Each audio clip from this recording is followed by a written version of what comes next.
Fındık açmaya başlamış.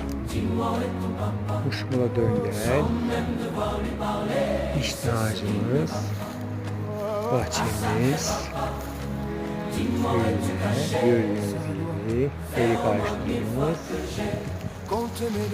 Evet, eriklerimiz çiçek açmış.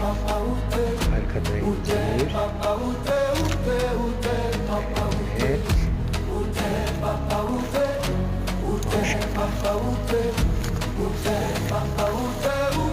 Onun için çok güzel bir ortam.